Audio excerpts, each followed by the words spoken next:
안녕하세요. 오늘은 박지원의 작품인 양반전에 대해서 조금 설명을 드리려고 해요.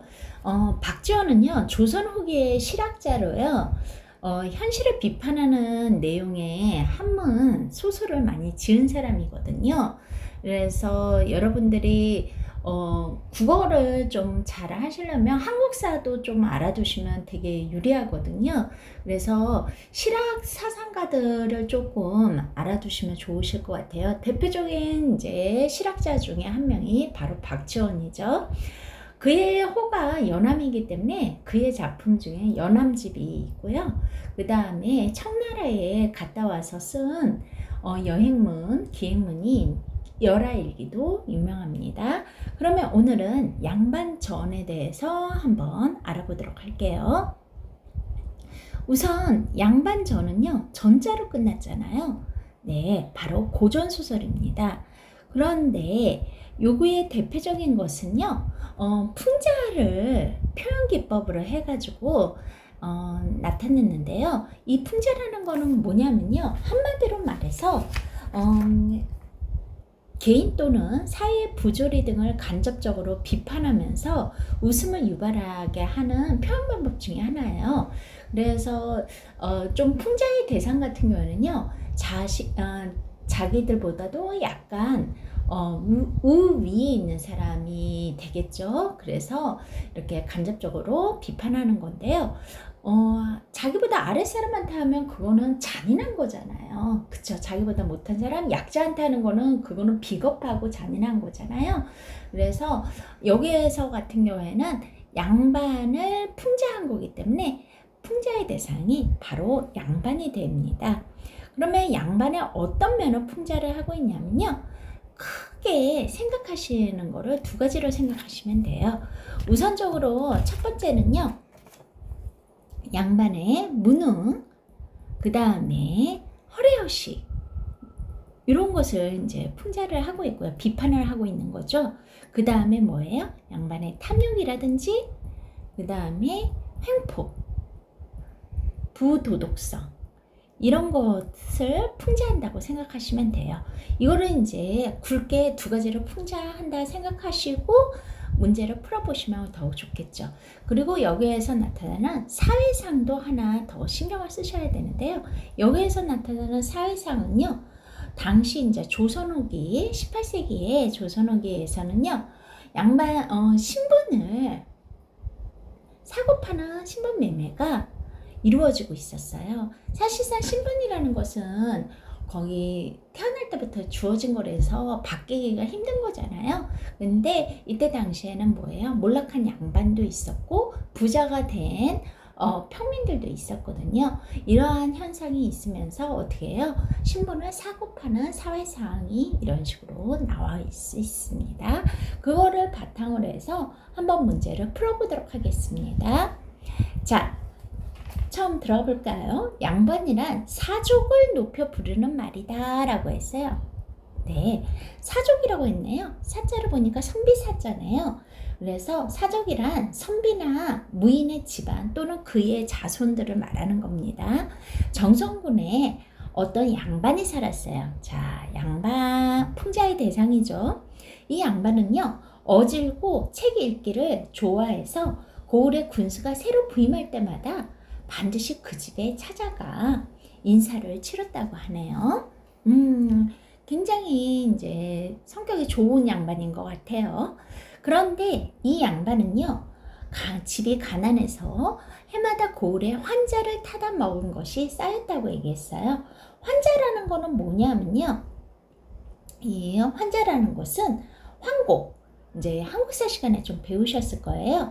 조선시대에 각 고을에서 봄에 백성들에게 곡식을 구워주고요, 가을에 이자를 붙여서 거두던 것들을 말하는데요. 또는 그 곡식을 얘기하고요. 근데 이게 쌓여서 얼마나 쌓였대요? 1000석이나 쌓였대요. 엄청난 양이겠죠.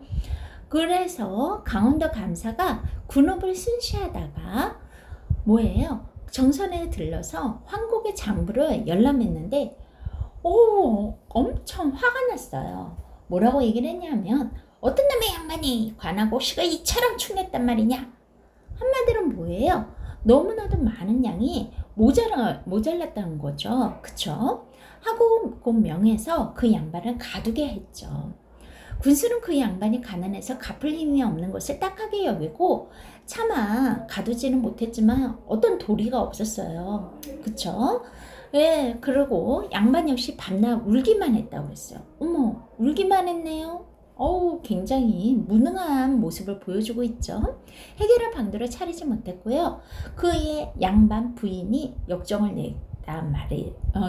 내었었네요. 그리고 나서 그 양반 부인이 하는 말이 평생 당신은 글 읽기만 좋아하더니 고려 한국을 갚는데 아무런 도움이 안 되는군요. 에휴, 양반이라 한 푼어치도 안 되는 것을. 자, 한 푼어치. 부정적 표현을 썼네요. 그러면서 여기에서 뭐에 대해서 지금 얘기를 하는 거예요. 그쵸? 무능을 비판하고 있죠. 바로 이 부분에 해당하는 거죠. 그 마을의 한 부자가 가족들과 의논하기를 뭐라고 얘기했어요? 아유, 양반은 아무리 가난해도 늘 존귀하게 대접받고 난 아무리 부자래도 항상 비천하지 않느냐. 말도 못하고 양반만 보면 굽신굽신해야 되고 은근은근 가가지고 정화배를 하는데 그럼 뭐 이제 엎드려 절해야 된다는 소리죠. 코를 땅에 대고 무릎을 꿇기는 등 우리는 노상 이런 수모를 받는단 말이다. 이제 동네 양반이 가난해서 탐하고 환자를 갚지 못하고 시방 아주 난처한 판이니까 그 양반이 도저히 양반을 지키지 못할 것이다. 내가 장차 그의 양반을 사서 가져보겠다라고 얘기를 했어요. 바로 무엇이 나타나는 거예요? 그쵸? 사회상을 볼 수 있죠. 그래서 신분을 매매하겠다는 뜻으로 나와 있네요. 부자는 그 양반을 찾아가 보고 어떻게 했어요? 자기가 대신 환자를 갚아주겠다고 했어요. 그러니 양반 입장에서는 얼마나 좋겠어요. 크게 기뻐하며 승낙했죠. 그러자 부자는 그 자리에서 강가에 실어가서 곡식을 강가에 실어가서 양반의 환자를 갚아주었다고 합니다.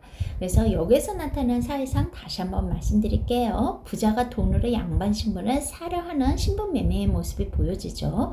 즉 경제력을 바탕으로 한 새로운 계층, 부자와 같은 새로운 계층이 생겼고요. 신분에 따라서 차별을 받았음을 알 수 있고요.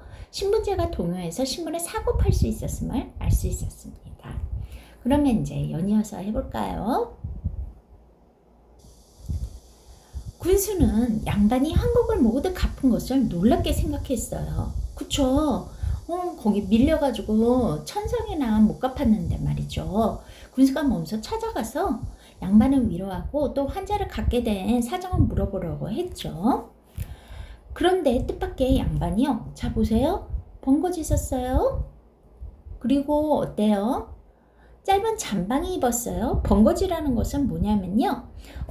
조선시대 때 양반집 하인들이 쓰던 털로 만든 모자예요. 그러니까 하인들이 쓰던 모자란 말이죠.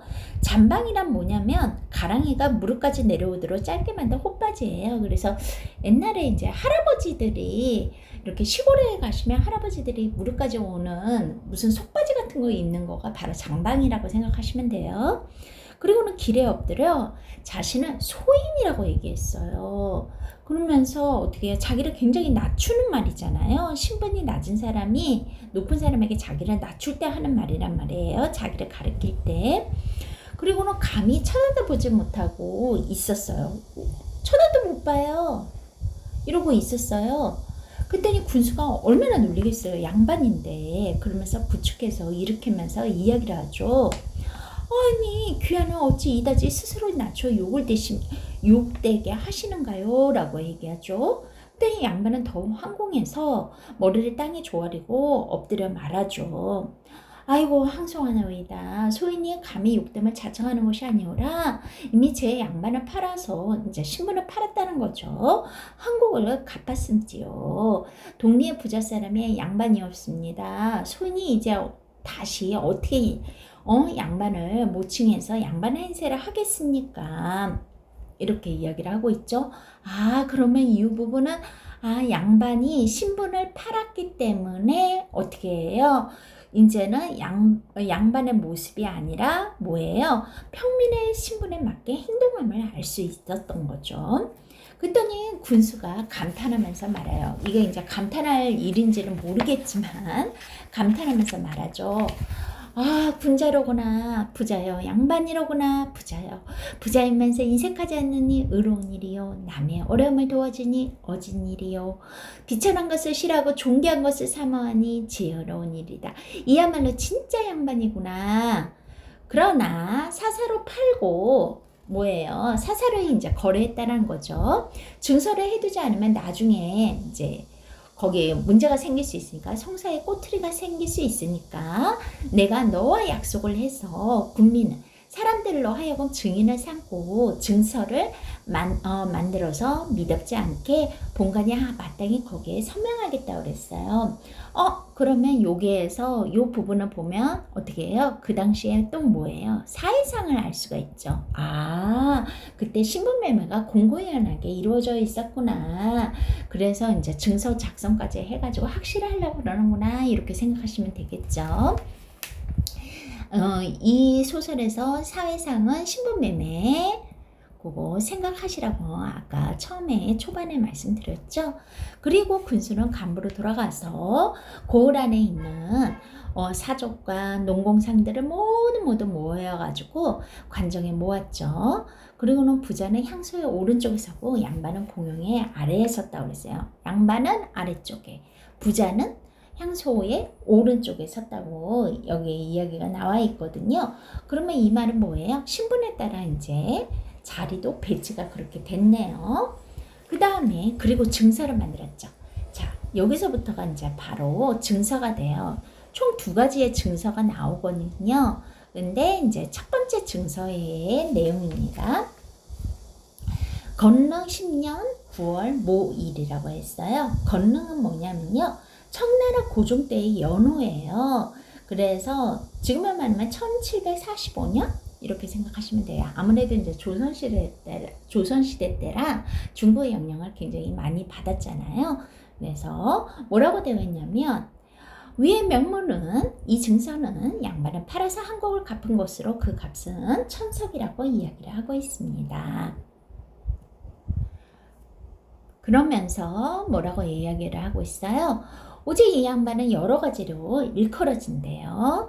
그러니까 호칭이 여러 가지네요. 뭐래요? 글을 읽으면 가르쳐서 사라고 얘기하고요. 선비라고 부르고요. 그 다음에 뭐예요? 정치에 나가면 대부, 여러분 사대부라는 말 들어보셨죠? 한국사 시간에 배우셨을 거예요. 대부가 되고요. 덕이 있으면 군자라고 하고요. 그 다음에 양반이잖아요. 그러면 뭐예요? 2가지로 나눌 수 있다는 거예요. 서쪽에 늘어선 거는 무반, 동쪽에 늘어선 거는 문반, 문인과 무인을 얘기하겠네요. 그래서 양쪽에 있으니까 뭐예요? 양반이 되겠죠.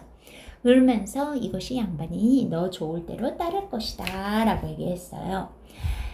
야비한 일은 딱 끊고 그 다음에 뭐예요? 예술 본받고 뜻을 고상하게 하고요. 늘 오경만 되면요. 오경은 지금으로 말하면 새벽 3시에서 5시 사이에요. 굉장히 이른 시간이죠. 그 시간에 일어나서요.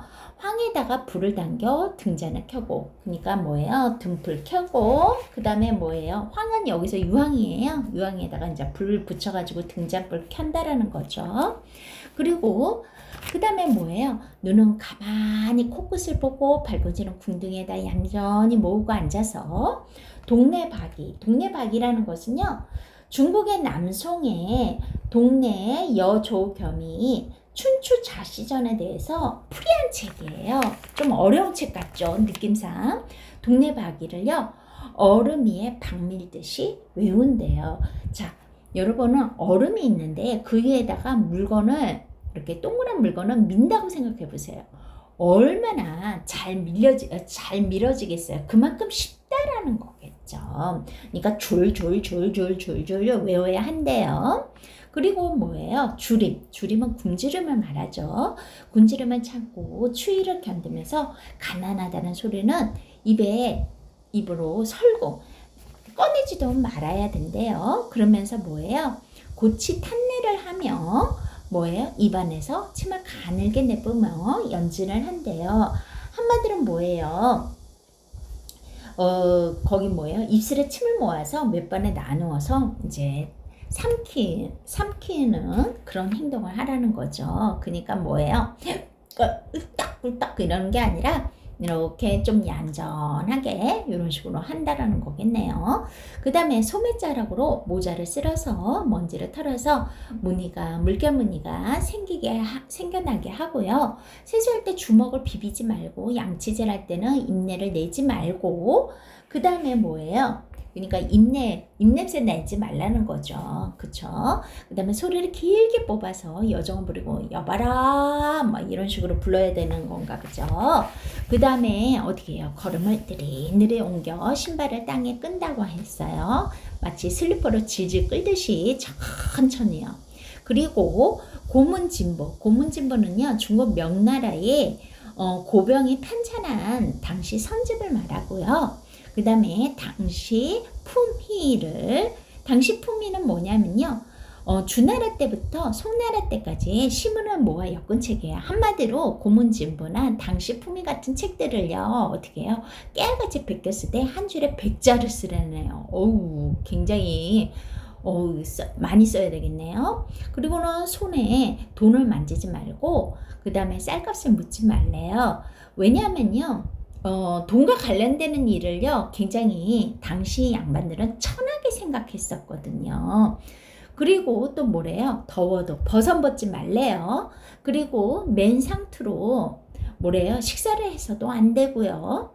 그 다음에 뭐예요? 국을 먼저 훌쩍훌쩍 떠먹지 말고요. 솔직히 이제 요즘에 국수나 면 종류 먹을 때 일본에서 하는 식으로 후루룩 후루룩 소리 내서 먹는 거는요. 진짜 조선시대에는 정말 질색팔색한 일이에요. A에 어긋나는 일이거든요. 였는데 요즘에는 시대가 좀 바뀌어가지고 일본의 그런 예절이 넘어왔네요. 그리고는 뭐예요? 무엇을 후루룩 마시지도 말고 젓가락으로 방아 찢지도 말고 그러니까 젓가락으로 그냥 꾹꾹 이것저것 찔리지 말라는 거죠. 생파도 먹지 말고 막걸리를 들이킨 다음에 아무래도 수염을 좀 젖잖아요. 그러면 수염을 쭉 빨지도 말고 담배를 피울 때 볼에 우물이 파이게 하지 말고 하니까 쭉 빨 때 여러분 쭉 빨면 어떻게 해요? 볼이 쏙 들어가잖아요. 그렇게 하지 말고 화난다고 부인 두들기지 말고 그러니까 화나서 부인 여자를 패는 사람들은 양반이 아니라는 거죠. 성내에서 그릇 던지지도 말고 아이들에게 주먹질 하지 말고 한마디로 뭐예요? 가정폭력 이런 사람들은 양반이 아니라는 거죠. 노복들을 야단쳐 죽이지 말고 말과 소를 꽂을 때 급한 주인까지 욕하지 말고 아파도 무당 부르지 말고 무당 부르면 안 되네요. 양반 아니네요. 제사 지낼 때 중을 청하다가 스님을 청하다가 제도 드리지 말고 하지 말아야 될 게 너무너무 많네요. 그쵸? 이 제라는 건 뭐냐면요. 승려에게 식사를 대접하는 공양을 올리면서 행하던 불교 의식들을 말해요. 아무리 추워도 하루에 불을 쬐지 말고 말할 때 이 사이로 침을 흘리지도 말고 소 잡는 일도 하지 말고 이거는 이제 백정이 하는 일이겠죠. 돈을 가지고 노름도 하지 말 것이다 라고 얘기했어요. 그러니까 도박하는 사람들도 양반이 아니네요. 이와 같은 모든 품행이 양반의 어긋남이 있으면 이 증서를 가지고 간에 나와서 변정할 것이다 라고 얘기했어요. 한마디로 뭐예요? 위에서 나열한 규범을 부자가 어겼을 경우에는 부자에게서 양반 신분을 빼앗을 수 있다라는 의미겠네요. 그러면서 뭐라고 되어 있어요? 성주, 정성군수, 화합, 자수별감 증서 이런 식으로 도장 꽝꽝꽝 서명을 하고 있었네요. 그래서 여기까지가 뭐예요? 첫 번째 증서가 되는 거죠. 그러면 이 증서에서는 뭐예요? 양반이 지켜야 할 의무나 규범이 나와 있는 거죠. 그쵸? 근데 잘 보시면 굉장히 체면치레를 많이 하는 것 같아요. 그쵸? 허례허식에 뭐예요? 얽매여 있는 양반을 지금 어떻게 해요? 비판하고 있죠. 풍자하고 있는 모습입니다. 그랬더니 이에 통이니라고 했어요. 잔심부름 하는 사람들이에요. 탁탁 인을 찍어서요. 그 소리가요. 마치 북소리와 같대요. 엄고라고 했어요. 북곡자가 되거든요. 마지침에 부투성이요. 종으로 삼성이 횡으로 찍혀졌대요. 그러니까 도장을 얼마나 많이 찍었는지요. 마치 부투칠성 거기 도장 땅땅땅땅땅땅땅 찍고 그 다음에 삼성이 땅땅땅땅땅땅 찍고 막 이런 식으로 해서 도장이 이렇게 되게 많아 보인다는 거예요. 그리고 그 소리가 얼마나 큰지 마치 북소리와 같다고 이야기를 하고 있었습니다. 그리고는 부자는 호장이 이제 여기는 이제 거기 뭐죠? 아래 벼슬 이름이죠. 증서를 있는 것을 쭉 듣고 항아니 멍하니 있다가 말을 하죠. 아니 양반이라는 게 이것뿐입니까? 솔직히 부자는 뭐예요?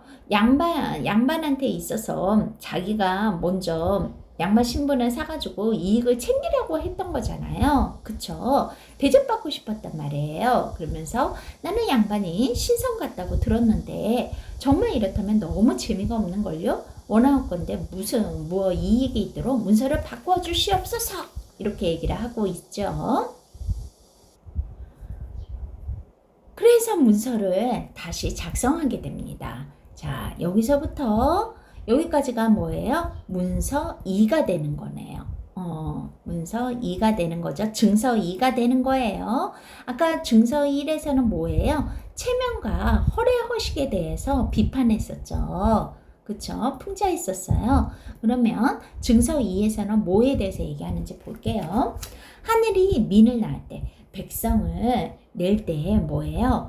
넷으로 구분했대요. 그래서 3인 가운데 가장 높은 것이 사라고 했습니다. 그래서 옛날에 사농공상이라고 해가지고 나눴단 말이에요. 사는 선비를 말하고요. 농은 농부를 말하고 공은 공장, 이제 물건 만드는 사람이겠죠. 상은 상인이에요. 그래서 옛날에 이제 상인을 제일 아래로 쳤다고 이렇게 이야기를 하고 있네요. 그러면서 뭐라고 했어요? 3인 가운데 가장 높은 것이 사이니 이것이 고 양반이래요. 선비니까요. 양반의 이익은 막대예요. 어떻게 됐대요? 농사도 안 짓고요. 장사도 않고요.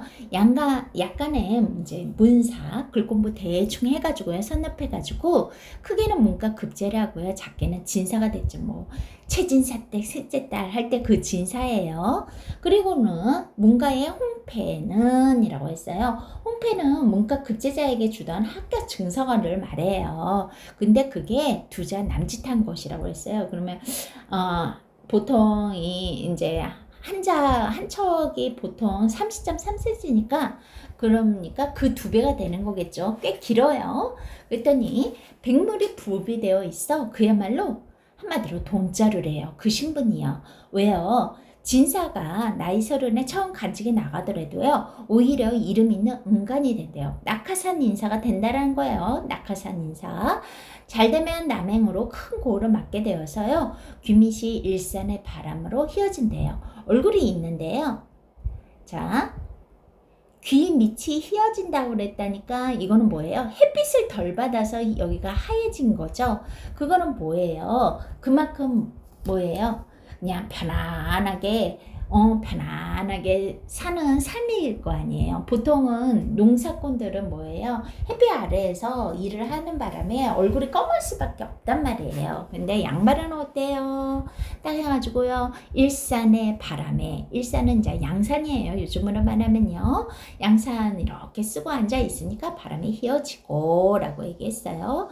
배가 요동 소리에 커지며 라고 했어요. 그리고는 뭐래요? 그 다음에 방에는 기생이 귀고리로 치장하고요. 뜰에 곡식으로 학을 기른대요. 남들은 이제 곡식 먹여가면서 뭐예요? 열심히 일해야 되는데 그걸로 뭐예요? 한마디로 뭐예요? 그냥 반려동물 키우는 거네요. 그러더니 궁한 양반이 이제 가난한 양반이 있잖아요. 시골에 묻혀 있어도 무단을 하여 지멋대로요. 어떻게 해요? 이웃의 소를 끌어다가 먼저 자기 땅을 갈게 하고요. 마을의 일꾼을 잡아다가 공짜로 자기 논에 김을 맨들 누가 감히 나를 과시하라. 왜 이거는 양반의 완전한 행포를 말하네요. 그쵸? 양반의 행포를 말하는 거죠. 굉장히 부도덕해요. 그쵸? 부도덕성을 지금 어떻게 돼요? 비판하고 있는 모습이네요. 너희들 코에 잿물, 여러분 얀잿물 들어보셨죠? 잿물을 들이붓고요. 머리끄댕을 휘휘 돌리고 수염을 낚아채 더라도 누구 하나 원망을 하지 않겠대요. 굉장히 네, 나쁜 양반이네요. 그랬더니 뭐예요? 부자는요. 갑자기 스톱 하면서 혀를 내두르며 얘기했죠. 그만두시오. 그만둬. 맹랑하구만. 나를 무슨 도둑놈으로 만들 작정인가? 한마디로 뭐예요? 부도덕한 양반에 대한 풍자가 절정에 달한 부분으로서요. 양반에 대한 작가, 즉 작가 박지원이잖아요. 박지원의 부정적 인식이 도둑놈이라는 말에 단적으로 드러날 수 있는 거죠. 그리고는 머리를 흔들고 가버렸어요. 그리고는 부자는 다시는 양반의 말을 입에 올리지 않았다고 해요. 그래서 이걸 지은 사람이 박지원이잖아요. 호가 연암이잖아요. 그래서 이거의 출처는 연암집이 되겠습니다. 그래서 여러분들이 여기에서 알 수 있는 것은요. 여기서 도둑놈이 굉장히 중요한데요. 이 도둑놈은 부도덕한 양반에 대한 풍자를 얘기하고요. 그 다음에 양반에 대한 작가의 비판적 인식을 단적으로 드러내는 것을 말합니다. 그리고 이 글에서는 당연히 비판의 대상은 누구라고요? 풍자의 대상은 누구라고요? 바로 양반이 되겠죠. 그리고는 뭐예요? 여기에서 처음에 증서를 통해서는 체면과 허례허식을 비판했고요. 두 번째의 증서에서는 횡포와 부도덕성을 비판을 하고 있습니다. 그리고 그 이전에는 양반 부인을 통해서 양반의 무능함을 이야기를 하고 있죠. 이런 것들을 좀 챙기시면 좀 양반전에서는 중요한 부분은 어느 정도 체크하셨다고 볼 수 있습니다. 네, 오늘은 여기까지 하겠습니다. 고생 많으셨습니다.